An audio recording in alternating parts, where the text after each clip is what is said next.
Halo sahabat cerdas, bersama kami BPSDM Kumham TV. Kami informasikan bahwa pagi ini Pusat Pengembangan Pelatihan Fungsional dan HAM melaksanakan kegiatan pembukaan pelatihan fungsional perancang peraturan perundang-undangan ahli pertama mekanisme penerimaan negara bukan pajak tahun anggaran 2024.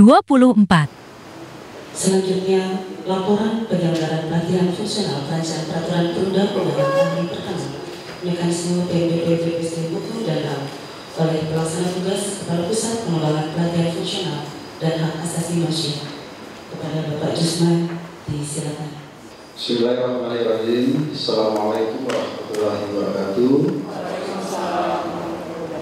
Selamat pagi, salam sejahtera bagi kita semua. Om Swastiastu, Salam, Namo Buddhaya, Salam Kebajikan. Adapun tujuan dilakukan pelatihan ini adalah dalam rangka meningkatkan pengetahuan, keahlian, dan tentunya sikap perilaku agar dapat melaksanakan tugas fungsinya sebagai pejabat fungsional perancang peraturan perundangan secara profesional, dilandasi kepribadian dan etika ASN serta core value ASN yang berakhlak, berorientasi pelayanan, akuntabel, kompeten, harmonis, loyal, adaptif, dan kolaboratif. Bapak Kepala BPSDM yang kami hormati, adapun kurikulum pelatihan fungsional perancang peraturan perundang-undangan ahli pertama berjumlah 368 jam pelajaran dan waktu pelatihan kurang lebih 50 hari kerja mulai tanggal 15 Juli kemarin sudah registrasi dan insya Allah akan berakhir pada tanggal 24 bulan September tahun 2024. Pelatihan fungsional perancang peraturan perundang-undangan ahli pertama dengan mekanisme PNBP terdiri dari 25 orang, 14 orang pria dan 11 orang wanita. Dengan rincian beberapa pesertanya terdiri dari Kementerian Hukum dan HAM, dari Kementerian Agama, Pendidikan Kebudayaan dan Teknologi, Mensos, Kesehatan, Polhukam, Kementerian Desa Pembangunan Daerah Tertinggal dan Transmigrasi, Koperasi UKM dan seterusnya, dan beberapa lembaga dari pemerintah provinsi, daerah dan kota, dan kabupaten. Dan diantaranya juga badan provinsi dari Sulawesi Selatan, ya, dua yang tersebar dari negara kesatuan Republik Indonesia. Bapak Kepala BPSDM yang kami hormati, demikian laporan terkait dengan persiapan pelaksanaan pelatihan fungsional perancang peraturan perundang-undangan dengan mekanisme PNBP tahun 2024. Selanjutnya kami mohon perkenan Bapak Kepala BPSDM untuk memberikan sambutan sekaligus membuka secara resmi pelatihan dimaksud. Sekian yang dapat kami sampaikan. Billahi taufiq wal hidayah. Assalamualaikum warahmatullahi wabarakatuh. Waalaikumsalam. Bismillahirrahmanirrahim. Ini sukses semua sebanyak 25 orang. Lulus sangat memuaskan.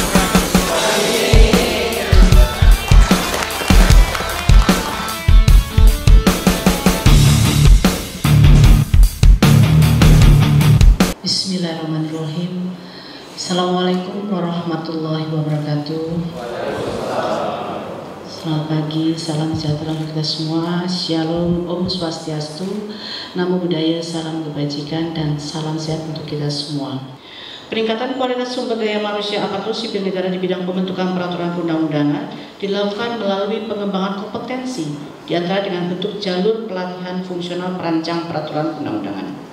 Pelatihan fungsional perancang peraturan perundang-undangan bertujuan sebagai upaya untuk memberikan pemahaman mengenai pembentukan peraturan perundang-undangan yang berkualitas baik di tingkat pusat maupun daerah, dan untuk meningkatkan kemampuan peserta dalam merancang atau merumuskan suatu persoalan sosial masyarakat atau menuangkan kebijakan-kebijakan pemerintah ke dalam suatu norma hukum atau peraturan perundang-undangan yang jelas dan tegas sehingga dapat dipahami oleh para pengguna peraturan perundang-undangan, sehingga memudahkan dalam pelaksanaan dan penerapan peraturan perundang-undangan dalam masyarakat. Bapak Ibu hadirin yang berbahagia, dengan adanya kegiatan pelatihan fungsional perancang peraturan dan ahli pertama yang diselenggarakan Badan Pengembangan Sumber Daya Manusia Hukum dan HAM ini, kami berharap peserta pelatihan fungsional perancang peraturan dan ahli pertama dapat memperoleh dan meningkatkan pengetahuan, keahlian dan perilaku untuk dapat melaksanakan tugas jabatan fungsional perancang peraturan undang-undang yang diperoleh selama pembelajaran di kelas. Demikian sambutan dapat saya sampaikan, lebih kurangnya saya mohon maaf. Saya akhiri. Wabillahi taufiq wal hidayah. Assalamualaikum warahmatullahi wabarakatuh. Selamat pagi, salam sejahtera untuk semuanya. Shalom, Om Santi, Santi Om, Namo Buddhaya, salam kebajikan dan salam sehat untuk kita semua.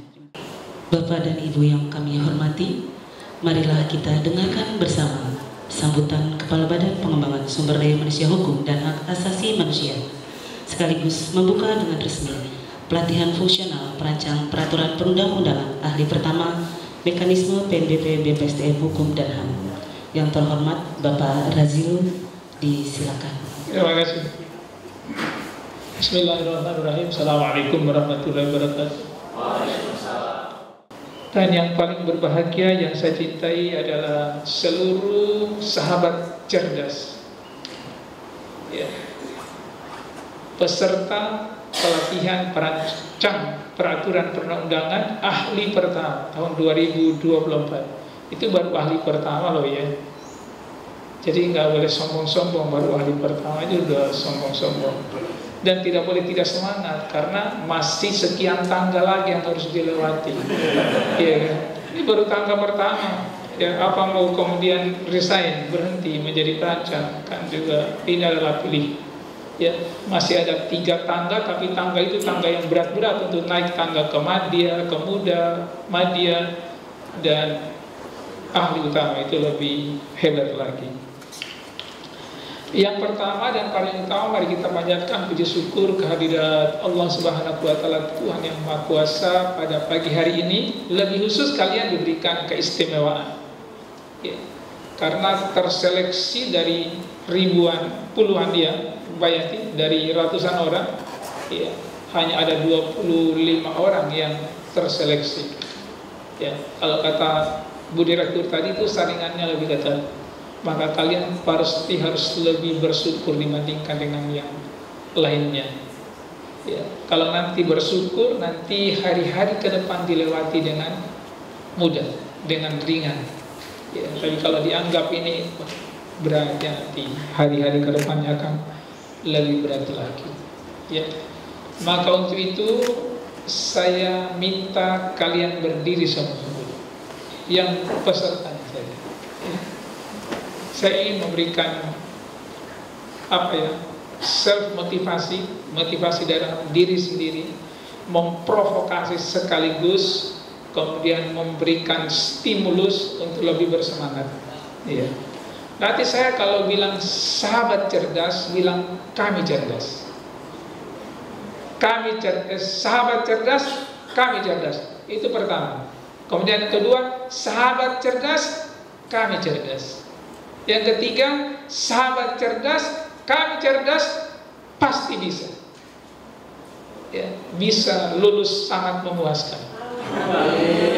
Itu sudah dikasih itu vitamin lebih awal. Udah siap? Akan kelihatan kecerdasan kalian dengan benar ya, saya berikan apa-apa satu kali, ini kelihatan kalian cerdas atau enggak. Ya, bisa nggak mengikuti gayanya. Jadi sahabat cerdas, kami cerdas. Sahabat cerdas, kami cerdas. Sahabat cerdas, kami cerdas. Memang hebat mereka. Ya. Terima kasih kembali. Ya. Kayaknya kita nggak perlu pelatihan lagi, nanti mereka sudah.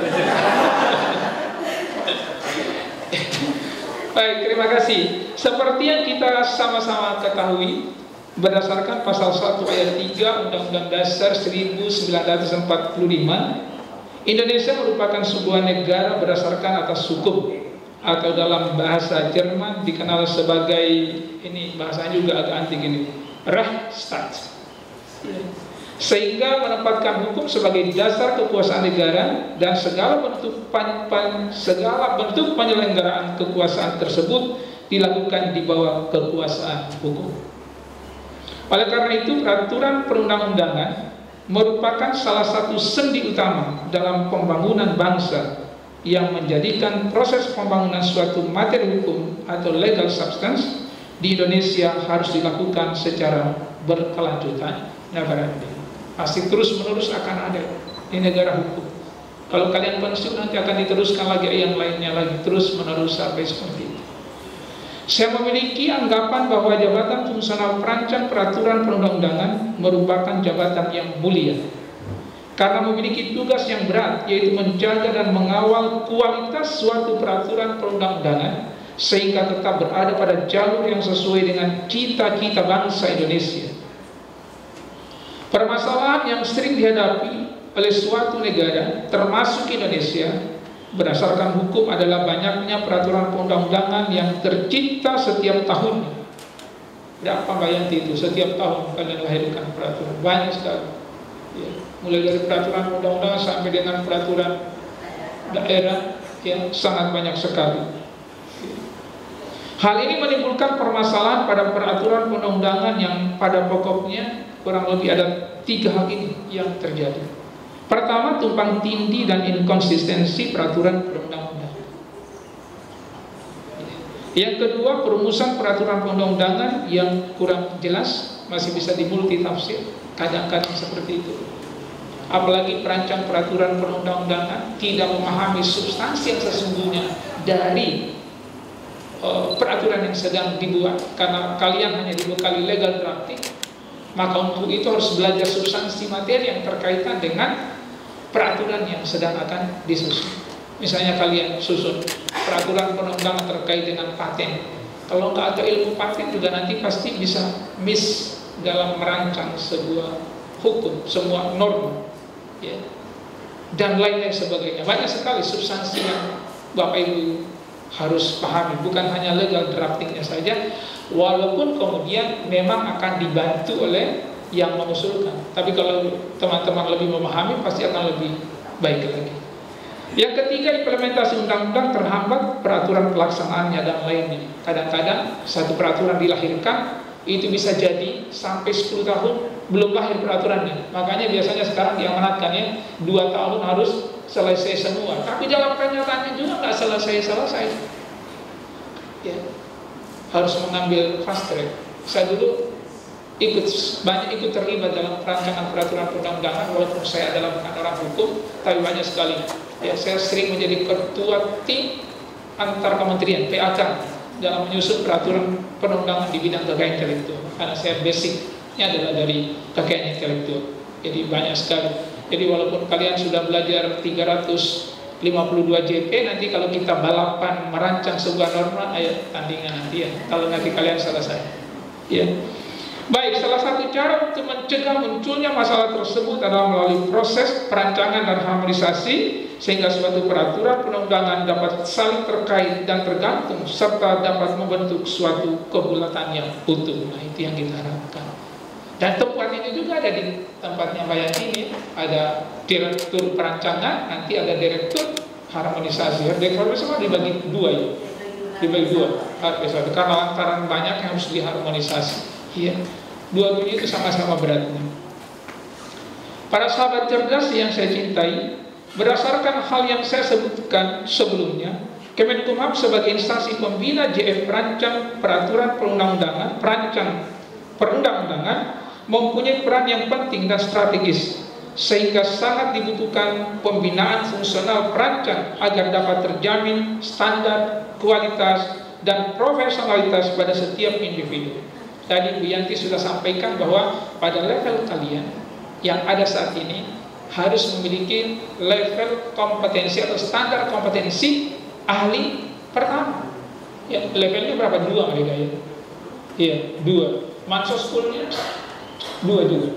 Ya, manajerial dan sosial kulturalnya juga 2.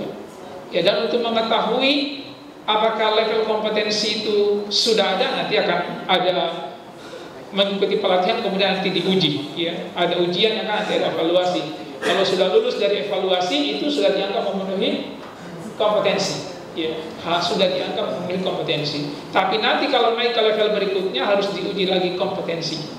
Ya. Baik, peningkatan kompetensi berkala merupakan suatu keharusan bagi setiap ASN di Kemenkumham dan juga bagi seluruh JF di mana saja berada. Perubahan dan perkembangan zaman sangatlah cepat sehingga menimbulkan segala permasalahan dan tantangan baru yang menuntut kita untuk terus berinovasi, adaptif, serta terus melakukan perbaikan. Hal inilah yang menjadi latar belakang kami di Kementerian Hukum dan HAM mencanangkan sebagai organisasi pembelajar. Kalau datang di lapangan itu tadi kelihatan ada corporate university. Hampir seluruh satuan kerja di seluruh Indonesia itu mereka tulis itu, corporate university. Adalah sebagai organisasi pembelajar. Melalui program Korpu yang menjadikan peningkatan dan perluasan kemampuan SDM dengan berbagai skill dan knowledge sebagai salah satu prioritas utama dari organisasi yang kita cintai. Para hadirin dan peserta kegiatan yang saya cintai, saya sebelum melanjutkan ini, nanti kalian ke depannya, ini kan selesai tahun ini ya, di tahun depan kita akan ada webinar series ya, webinar series di kita mulai tahun ini ada 8 kali di tahun ini webinar series equal dengan 24 JP ya, termasuk salah satu di antaranya adalah materinya adalah berkiprah dalam JP ya, sehingga kalian bisa ini pemegang kendalinya adalah para kampus saya. Pelaksanaan pelatihan ini merupakan bentuk kerjasama serta sinergitas antara Direktorat Jenderal Peraturan Perundang-undangan dan BPSDM Hukum dan HAM. Pada kegiatan pelatihan ini, agar memenuhi standar kompetensi, para peserta akan mengikuti pelatihan yang akan dilaksanakan dalam jumlah JP sebanyak 368 JP selama 52 hari. 368 JP itu artinya kalau kita kaitkan dengan hak setiap aparatur sipil negara memiliki pengembangan kompetensi 20 JP, ini sama dengan 18 tahun. Iya bukan? Ini 18 tahun ya. Tapi bukan berarti karena sudah 18 tahun maka tahun depan nggak boleh belajar lagi, nunggu 18 tahun lagi. Nanti kalian ketinggalan zaman ya. Nanti kalau mau diuji nanti nggak naik-naik lagi, karena di dalam Undang-Undang Aparatur Sipil Negara itu dijelaskan bahwa setiap aparatur sipil negara, UPS, PNS khususnya adalah memiliki hak. Jadi organisasi harus menyelenggarakan sebuah metode pelatihan supaya setiap PNS itu berhak atas 20 JP. Ini kalian 368 coba. 368 bagi 20 itu sama dengan 18 tahun. Ya. Jadi kalian sudah sampai 18 tahun nih ya. Dan kata Mbak Yani tadi adalah pelatihan terlama di Republik Indonesia. Ya, 368. Nanti bisa ditawar kepada Bu Yanti apakah bisa dikurangi atau enggak. Ya. Kurikulum pelatihan difokuskan pada pemenuhan keahlian dan tanggung jawab selaku perancang peraturan perundang-undangan sebagaimana telah diatur dalam Peraturan Menteri Hukum dan HAM Republik Indonesia Nomor 18 Tahun 2023 tentang perubahan atas Peraturan Menteri Hukum dan HAM Nomor 1 Tahun 2022 tentang kurikulum pelatihan fungsional perancang peraturan perundang-undangan. Jadi sebelumnya mungkin lebih banyak dari ini yang nomor 1. Berapa?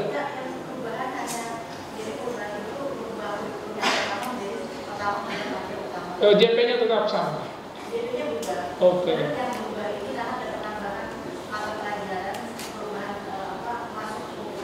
Oke, kurang lebih begitulah. Artinya adalah teman-teman di PP mengikuti tren perkembangan yang terjadi supaya kalian tidak ketinggalan dengan isu-isu internasional. Kurang lebih begitu. Ya, Pak Yanti. Ya, jadi demikian.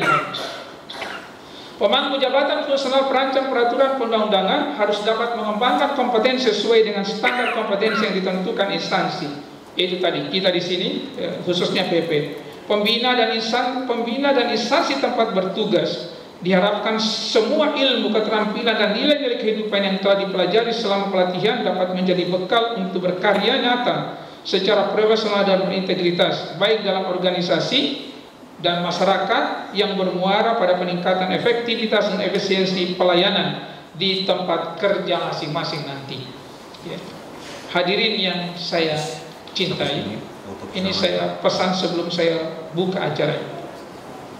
Kita selalu dituntut di dalam kerja itu ada 4 jenis kerja yang harus kita lakukan, yaitu kerja keras, kerja cerdas, kerja ikhlas, dan kerja tuntas.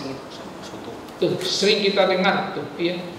Kerja keras, kerja cerdas, kerja ikhlas, kerja tuntas. Untuk dapat melaksanakan dengan sangat baik keempat jenis kerja tadi, maka memerlukan kolaborasi secara sinergi atau harmoni dari 4 kecerdasan. Nah, di tempat ini saya harapkan kalian bisa kembangkan seluruh jenis kecerdasan. Keempat jenis kecerdasan itu. Kecerdasan yang pertama adalah kecerdasan fisik. Ya.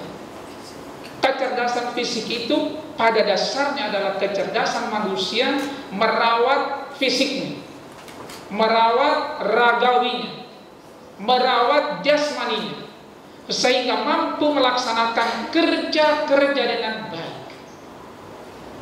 Ya, coba kalau kalian sakit gimana? Nah, untuk dapat merawat secara baik kecerdasan fisik, maka harus berolahraga yang cukup, makan yang cukup, tidur yang cukup. Tidak boleh berlebih-lebihan. Tidurnya kebanyakan pasti fisiknya akan berbahaya. Makannya juga harus cukup, ya. Karena kalau kita tidak memiliki kecerdasan merawat fisik, itu nanti kelihatan tanda-tanda ada penyakit di dalamnya atau kekurangan kecerdasan fisik. Tadi kata Mbak Yanti, kurang semangat, ya, ngantuan, ya. Kenapa ngantuk? Karena tadi malam tidurnya tidak cukup, atau kebanyakan makan nasi, ya. Coba kebanyakan makan nasi, maka pasti ngantuk. Yang paling ideal itu sebenarnya kalau mau pagi tidak perlu sarapan. Sanggup apa sanggup? Nggak sanggup. Karena sebagian besar penyakit itu adalah asalnya dari perut. Coba. Sumber penyakit gula dari mana? Perut. Karena pola makan yang nggak benar. Asam urat dari mana? Perut. Ya. Kolesterol dari mana? Semua urusannya adalah karena gara-gara makan, kurang olahraga. Maka harus mampu merawat fisiknya, merawat jasmaninya, merawat ragawinya, sehingga fisiknya cerdas, sehingga bisa melaksanakan tugas-tugas dengan baik, bisa mencicipi makanan dengan baik. Itu tanda orang cerdas. Coba, cerdas lidahnya. Kalau nggak cerdas lidahnya, pasti nggak bisa mencicipi sesuatu, tidak ada rasa bagi diri dia, tidak bisa mencium bau sesuatu. Itu tanda penyakit misalnya pada diri, ya. Itu kecerdasan pertama. Makannya harus diatur,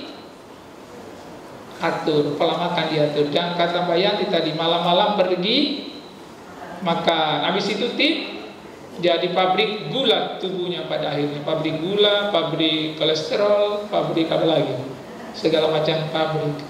Karena selepas makan itu memang dianjurkan, apalagi malam, tidak boleh langsung tidur, harus bergerak, ya. 100 langkah, 200 langkah, lebih banyak lagi kalau bisa, lebih bagus. Karena makanan itu harus dirubah jadi energi. Kalau tidak jadi energi, ya tadi jadi sarang penyakit pada akhirnya, ya. Baik, itu yang pertama. Yang kedua adalah kecerdasan intelektual, yaitu yang adalah kecerdasan manusia yang berkaitan dengan pikiran dia, ya.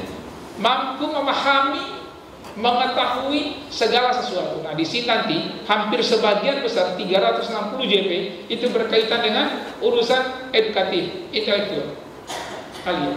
Itu dicepokin banyak sekali. Maka kalau intelektualnya dia maju, tapi tadi fisiknya nggak maju, nanti beban berat pada hidup. Itu adalah salah satu kelemahan memang kita, tidak mengoptimalkan secara baik seluruh jenis kecerdasan. Ya. Baik, itu biasa diukur.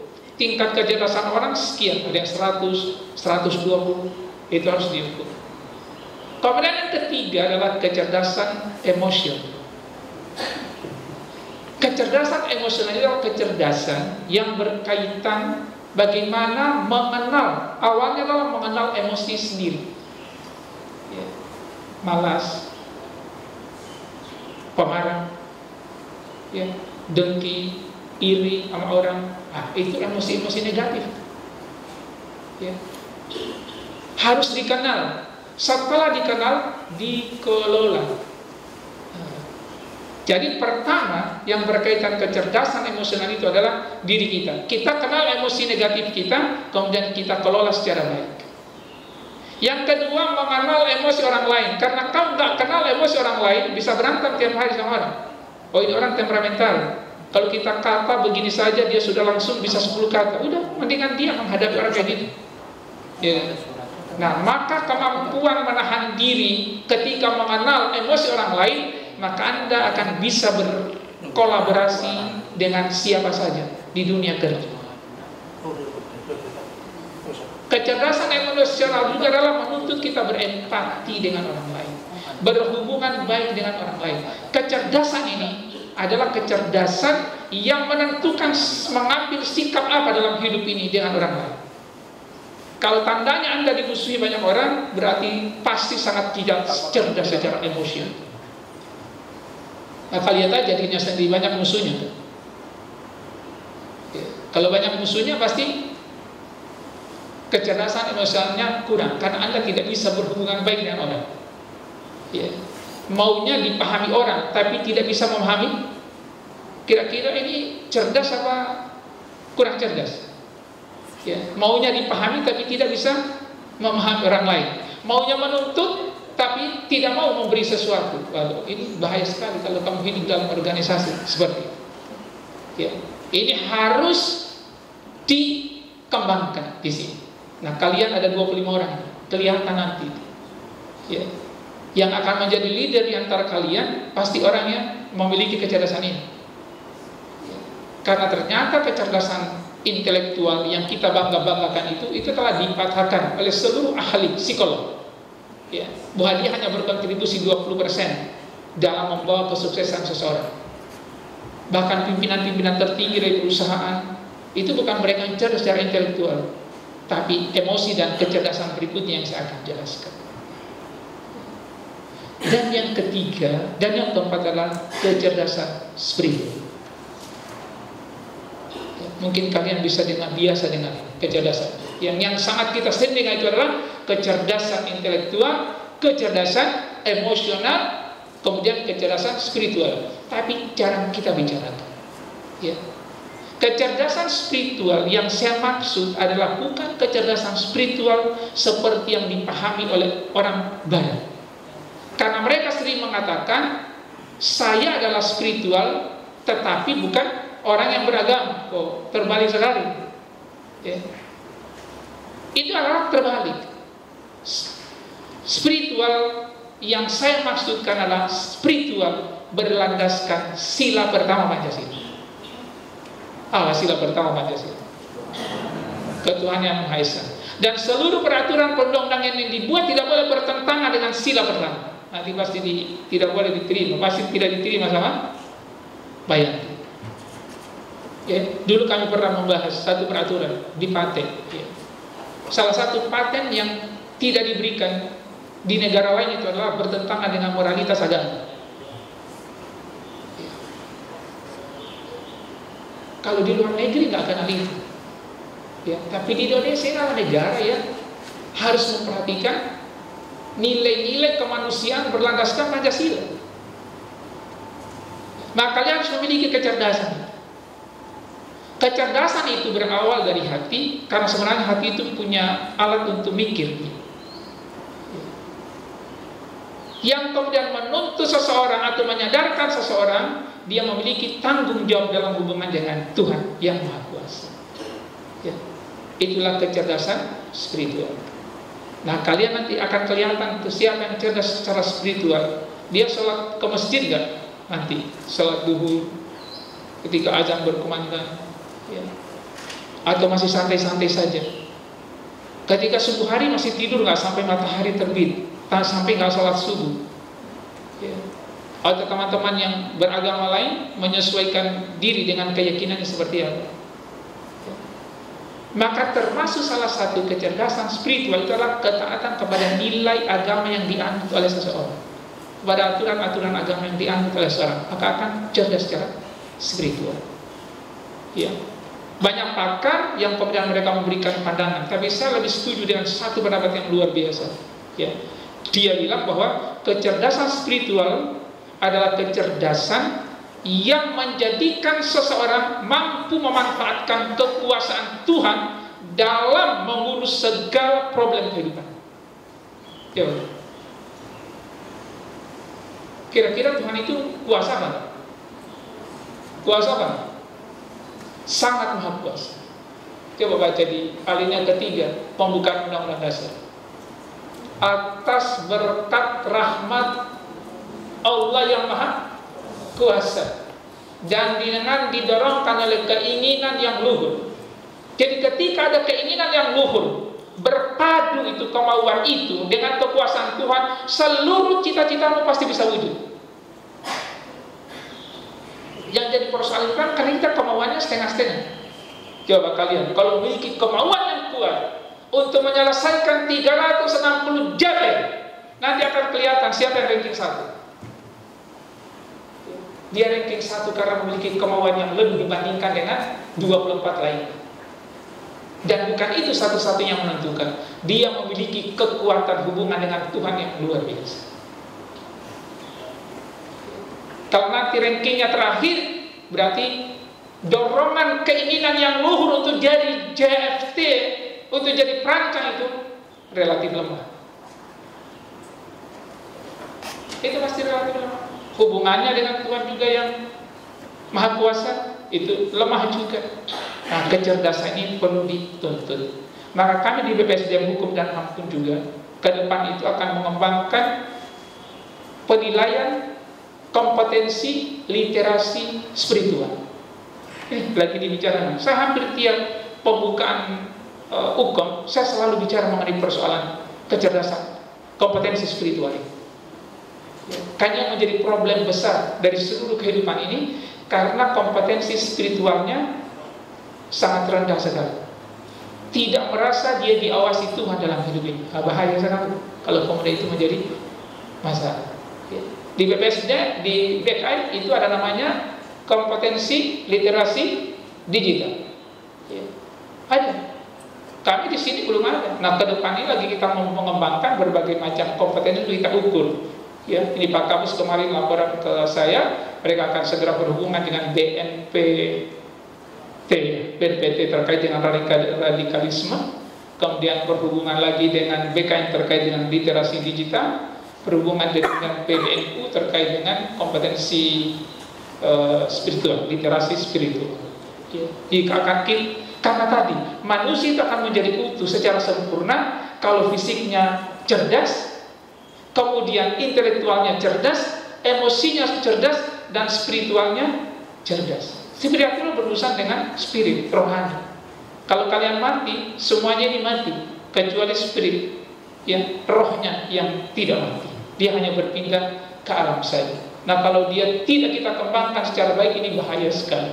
Maka silakan selama 52 hari kerja ya.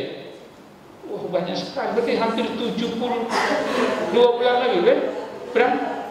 72 hari kalender. Kalian ada menjadi warga BPSDM itu sebanyak 72 hari. Akan minum air di BPSDM Hukum dan HAM, akan berinteraksi dengan udara BPSDM Hukum dan HAM, panas dan dinginnya, akan melihat wajah-wajah BPSDM Hukum dan HAM, dan lain-lain sebagainya. Dan kampus ini kami telah dedikasikan, terakhir ini saya tutup, sebagai positive vibes campus. Di sini harus memancarkan aura positif. Tidak boleh dengki satu sama lain, tidak boleh bermusuhan satu sama lain. Ketika ketemu adalah dengan wajah yang Tuh, kata Mbak Yani tadi kalian sudah kelihatan sendu-sendu, belum bergerak sudah sendu-sendu. Wajah yang mencerahkan, ya, auranya adalah aura positif. Kampus ini adalah kampus berakhlak. Sebagaimana core value daripada aparatus sipil negara. Maka dengan mengucapkan Bismillahirrahmanirrahim, pelatihan fungsional perancang peraturan perundang-undangan ahli pertama tahun anggaran 2024 dibuka dengan resmi.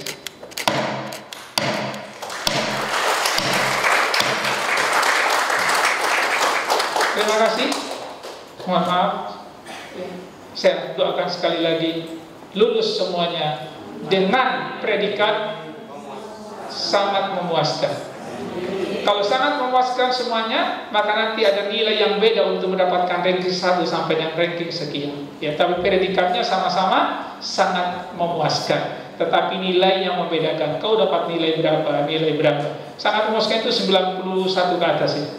Ya, luar biasa kalau kalian dapat nilai 190, Mbak Yanti memiliki aset besar di Republik ini. Ya, terima kasih.